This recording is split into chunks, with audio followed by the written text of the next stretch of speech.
I have a new light today, so I'm going to try it out on a lighter piece of chert. Let's see. These are light color. This was much lighter. If it works on the lighter chert, we're in business. Yeah, I'm still going to get a new phone, but I'm working on setting up the lighting better and all that. Okay.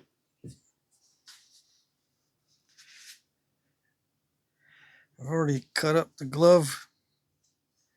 It should be okay. I mean, I shouldn't cut it up too much. This is from Obsidian. All right. I got more room when I don't have a stand in front of me. I clamped this light to a shelving unit in front of me. Okay. Yeah.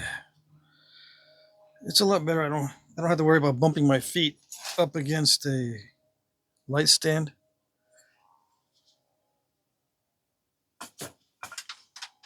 Okay.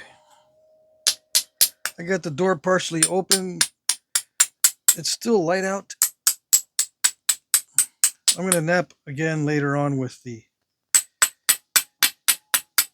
just the light without natural light coming in from outside. Let's see how that works. I've got one of those lights. I forget what it's called, but it has the full spectrum of light. I was recommended this light. Sorry, I can't remember who it was. And I'm working on an Arrowhead that I was asked to do, and I can't remember who that was either. Anyways, this is not a large point. This is an arrow point. So I'm going to be taking off a lot of this material. I believe it's called a Walnut Canyon, but I didn't look it up. If I make a mistake, I'll just fix it in the title. Walnut Canyon Arrowhead. It's a desert side notch variety or variant.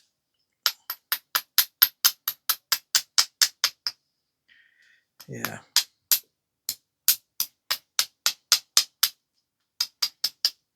If you need a full description, let me know, and I'll put a full description of this type in the description box.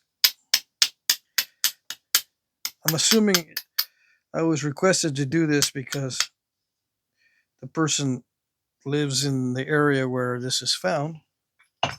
It's a straightforward side notch point.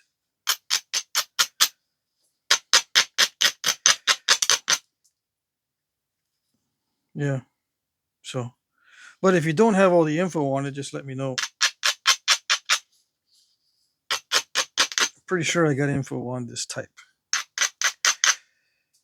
Okay, so yeah, that's the first stage.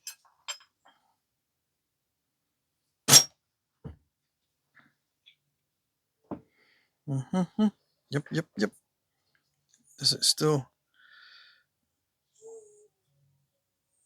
washes out at certain angles?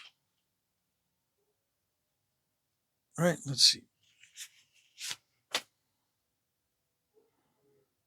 I have to tip it in order to show the flake scars. That's pretty typical of all this lighter colored shirt. Of course, the flake scars aren't very deep on this, so that's probably why it's contributing to that washed out look. All right, can't do that. Can't put pressure on it and then slip and hit the workpiece. That's one of the main reasons why I don't add pressure before the strike. The other main reason is it doesn't need it in most cases. Some cases it needs a little extra boost where I push up against this, but it's rare for those two reasons. I'll live without it if I can live without it, without the added extra assist, without the assisted pressure. I will do without it. And when I do that kind of knapping, that's called pressure assisted percussion. Yeah. And that makes a difference. There is a learning curve in knapping with the pressure assist and without the pressure assist. Two different types of percussion in this case. So when I start making these things for you to guess how I made them, if you're really good, you'll tell me if I used pressure assist percussion or just straight percussion. Right? You should be able to. Those of you who think you know how they were made just by looking at the flake scars, should be able to tell if it was pressure assist percussion or just regular percussion. Or if it was direct percussion or indirect percussion. Those are all things that need to be learned how to do separately. They're different. Different techniques.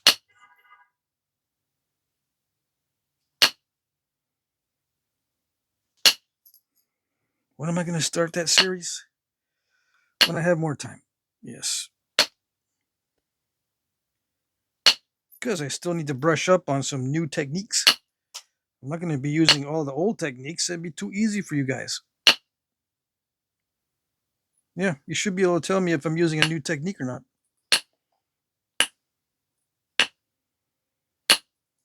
So it shouldn't be any problem, right? If you think you can tell how they were made by the flake scars. Yeah. Shouldn't be any problem at all.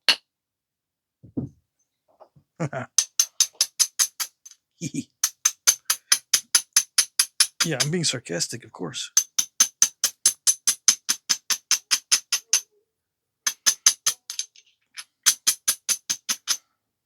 All right, let's see. Oh yeah, I'm gonna do a lot more of the type of point that you start forming the base on the narrow end of the biface or the preform. You know what I'm saying? You get a biface like this, right? And the narrow end or the more pointy end will be the base, and the rest will be the blade, instead of the other way around, where I usually start with the more pointy end being the tip, and the base is always wide. But I'm going to flip it around and start knapping the other way. I've already done Clovis this way with the narrow end as the base. That last video had that also with the narrow end being the base, and the base and the stem on a different plane than the blade. So I'll be starting to do that too. So you should be able to tell me if I started with the pointy end as the base or pointy end as the tip, right? Just by looking at the flake scars? No? Well, why not? You say you can tell us how it was made. That's part of how it was made. How do I know that they used to start with the narrow end? You can tell I've got artifacts that are partially complete that were broken in manufacture. And you can tell that they started with the more narrow end as the base, because right above it, they start notching it. Right above the notches, it expands like this, exactly like this. They put in the stem and they start notching, and punch in some thinning flakes or pressure those thinning flakes in with the notches. But above the notches, it's expanding.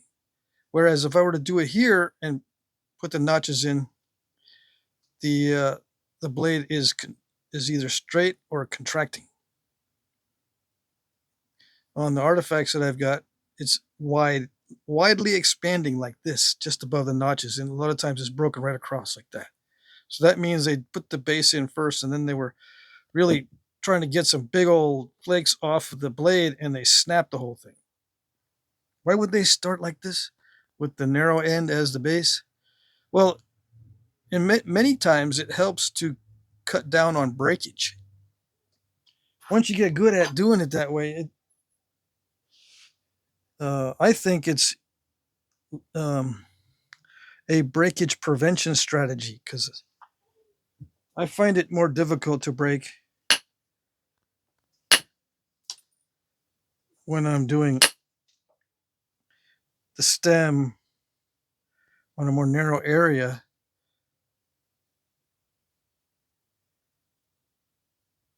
with the meat just above the stem being really wide and very thick, because the blade, if you don't work on the blade at all, the blade up here is really thick and you're hitting in. You can do some nice thinning flakes. You can really punch in thinning flakes for the notches and stuff, because the meat of the workpiece is above the base. You're not hitting the heaviest part when you're doing the thinning and the notching. You're not dealing with something thin right there that could snap or end snap up here. When you hit the base, a lot of times the tip pops off because it's really thin right here. So it's a breakage prevention strategy when you start with a narrow end for the stem, I think. Or it could just be that they want to start with a really wide blade, so they put the stem on the narrow end. Gives them lots of room up here for the wide blade. Yeah. It needs to be resharpened a lot. It makes sense. If it needs to be resharpened a lot, like if it's a knife, yeah, you want the widest blade possible.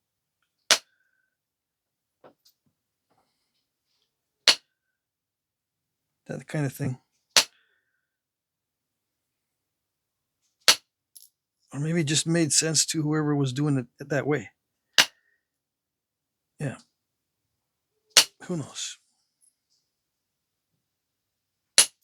Made sense for just some other reason. Actually, I should narrow this down quite a bit. Yeah, I should narrow this down a lot. These side notch points are very, very narrow. Yeah, so I don't know why I'm thinning it while it's still wide. Hold on.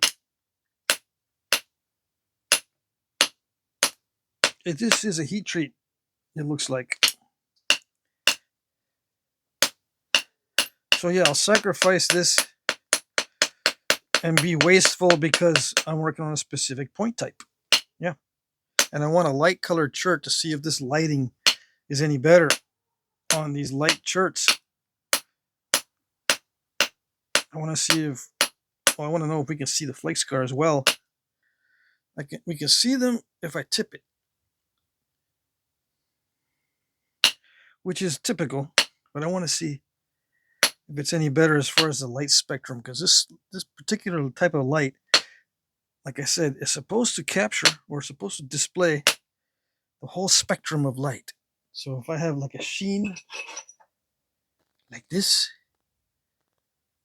I looked at it earlier, I could see it. It doesn't show in this direction, but if you start turning, you can start seeing it. But you turn it this way, bye-bye. Turn it this way. Nice. So maybe it works. Yeah. But I don't know for sure how it works with regular chert. If it's any better. It may be just better with the fancy obsidians. Yeah. Maybe. And you can't have that flake of obsidian I just showed, by the way. It's already spoken for. Too bad. Too late.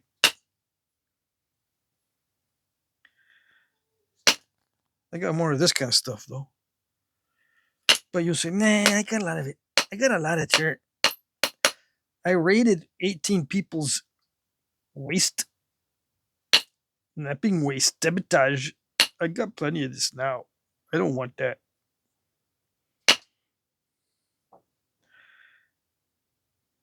Yeah, this is common. By comparison. This grayish, tannish chert.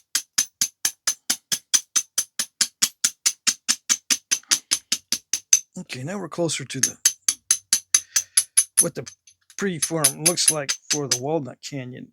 It's got to be narrow, but this is probably way too long and way too wide because I'm defaulting to the regular. This is like preform for a hunting point. Yep. Let's see. Do I have my book? I do. Let's see if this has the Walnut Canyon in it. What's the book? This book that everyone already knows what it is, but everyone asks what it is. It's so strange. Everyone knows what it is, but everyone asks, what is that book?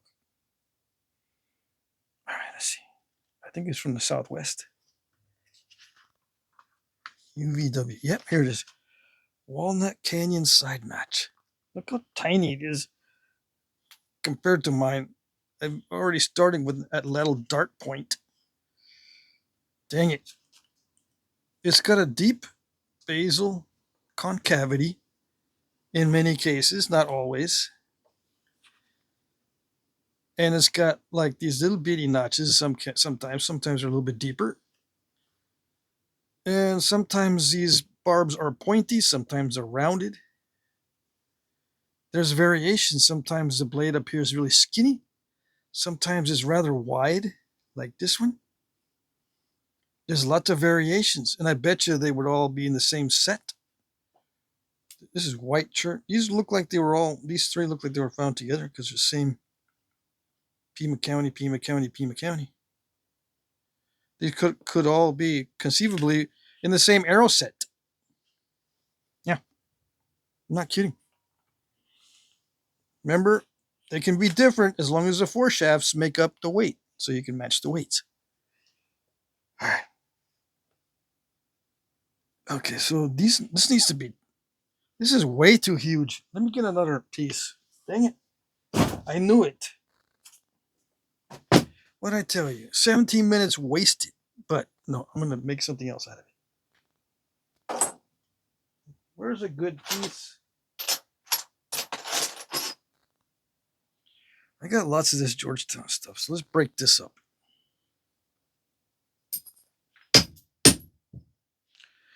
Yeah. Let's see. The wind made me lose my spot. Southwest, yeah. Let's see what this flake looks like in comparison. Still huge. Still huge. Well, I can make that one. That's a long one. But my flake is still huge. Let's see. You're gonna make it like this. No, that's still huge too. Hold on. This one? What do you know? This one seems so tiny, but it'll work. Yeah. This one, I wouldn't have imagined this one would work. It's so tiny. But I'm not gonna argue.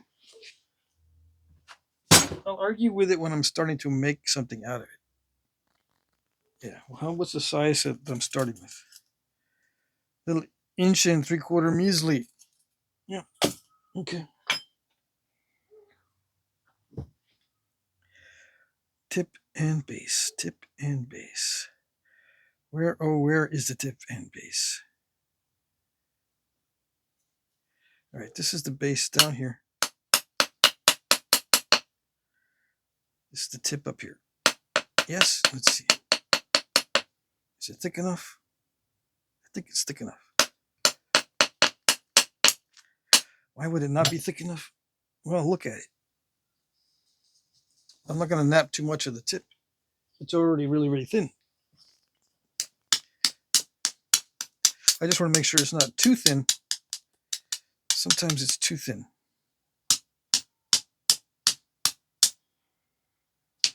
Now, making little bitty arrowheads like this is also a different mindset. Okay. It's hard to grip onto, obviously. I'm trying to use direct percussion. It's also easier if it starts out as a heat treat. Okay. Okay. Battery power 15%. Dang it, I'm gonna have to divide this into parts. Pieces and parts and pieces and parts. Yeah. All right, so I'm gonna get the preform done and then cut off the video, recharge my phone, and come back a little bit later and finish this. Yeah. Okay, so let's get the preform done and get this thin down.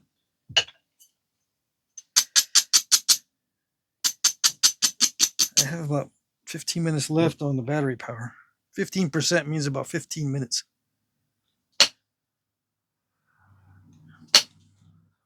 Approximately. Okay, here we go. Can you see or no?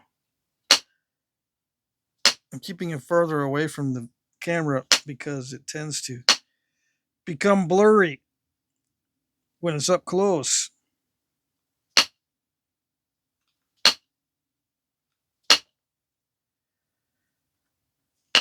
You might say, you're using percussion on that? Yeah. Most guys would just use pressure to get these done. But no, I use percussion on even the tiniest tinies. The tiniest of the tinies. I start with percussion to thin it out. And this is not the tiniest of the tinies, but it's close. Yeah. Can you do this with antler? Yeah. Does it have to be axis antler? Because axis is not found in North America. It doesn't have to be axis antler, but it helps. Why would someone ask me that? Because axis deer antler is very strong, and you can make really straight percussion tools out of it. Make a nice horizontal punch out of axis deer antler, but it's not native to North America. It's native to India. I mean, there's plenty of axis deer now in North America, but back in the day, they didn't have such excellent antler. So what did they use? They used regular deer antler. White-tailed deer antler that was healthy and strong, with lots of minerals, not like today's white-tailed deer that's a little wimpy and mineral deficient. And the antlers, especially, hate to say it, but especially in Texas, they're not all that great. The best white-tailed deer antlers that I've gotten so far that are nice and strong and very durable are from Iowa and where else? Wisconsin? Minnesota? Those kind of states. I think Iowa had some of the best deer antler. Indiana has some excellent deer. The antler I'm not too sure of. But yeah, I know for sure Iowa's got very healthy deer antler. Strong and durable. Must be lots of vitamins and minerals in the soil up there. Yeah. I haven't used deer antler from this area, from Vermont. It might be really good too. You never know. Why white-tailed deer? Because white-tailed deer, believe it or not, is the most dense antler I've encountered so far, besides moose. But moose is brittle. It's dense, yeah. It's good for boppers, but the moose, for this kind of stuff, will crack. The thinner it goes, the easier it cracks. So if you make a thin moose antler tip for your tool, it's going to crack. Especially if you want to use it on raw stone. You've got to be very particular about your natural tools when you're using them to make very fancy points. Yeah.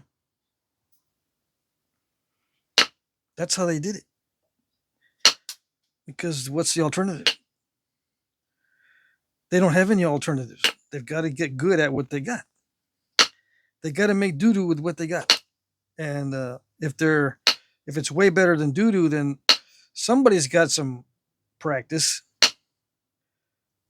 The more you practice with the inferior materials, or materials that are not as good as copper, although they did have copper,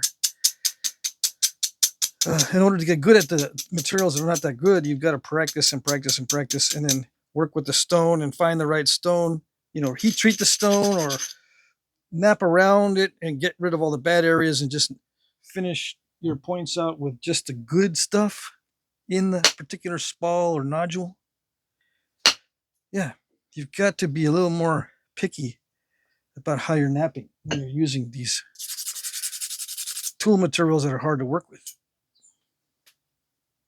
And it might look like they napped really tough looking stone because it looks just like the stone that you have found that was like concrete. But no, they found the spot in the nodule that was napping well, and they used that part to nap their arrowhead. Because you can't do the impossible. The practice only gets you so far. You can't do the impossible with natural tools. That's why people say, how do they do it? How did they do the impossible? The answer is they didn't. They didn't do the impossible because you can't do the impossible. There had to be a way to do it. And after a lot of experience, you get to say, yeah, they must have found the stone that wasn't that bad and used antler that wasn't that soft and had lots and lots of practice with a brain that wasn't that stupid. Yeah, like if you've got ADHD and get too impatient, like mine. Me, I've got some ADHD symptoms. I might not have the patience, or I might not have had the patience back in the day, if I lived back in the day, to make really fancy points because I can't stand it. I can't stand the level of concentration and persnickety napping and tool choice and walking miles and miles and miles for the right stone and sitting around heating it just right and everything perfect. I don't have the patience for that usually. Especially if you're trying to raise a family and all that. Goodness.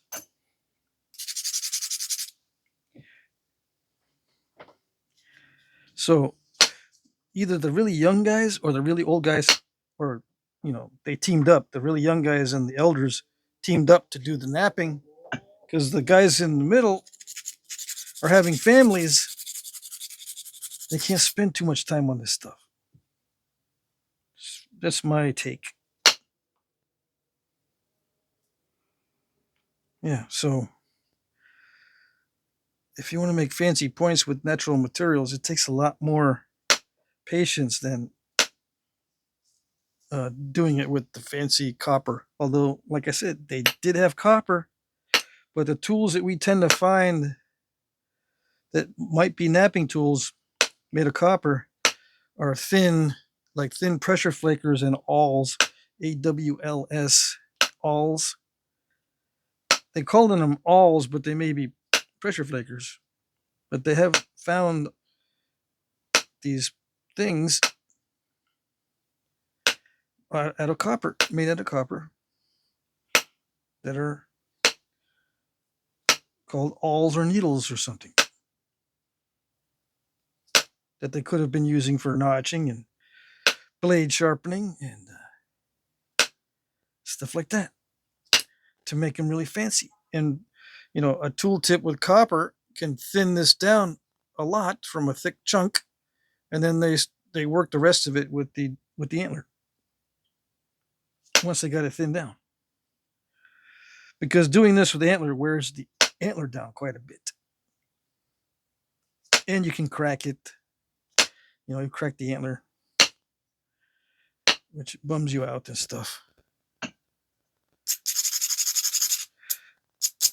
Because you and your dog spent weeks and weeks looking for antler, sniffing it out. Your dog sniffs it out while you defend against bears.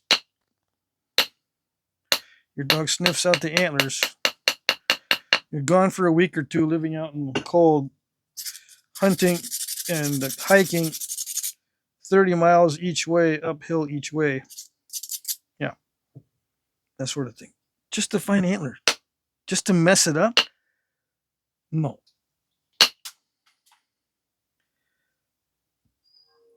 Maybe your dog had pups, so you traded somebody. I'll trade a pup for a piece of that copper that you got from far away. What's your pup do? I train him to sniff out antlers. Oh, okay, that's worth it then. Yeah. I'll give you a piece of copper for that antler sniffing dog. Yeah. Cool. Thanks.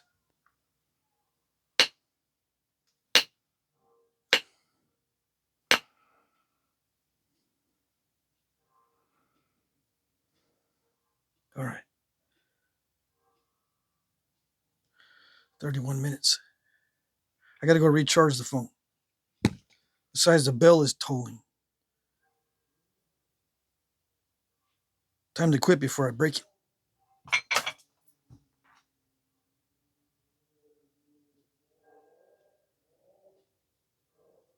Okay. Part 1 is over. There you go.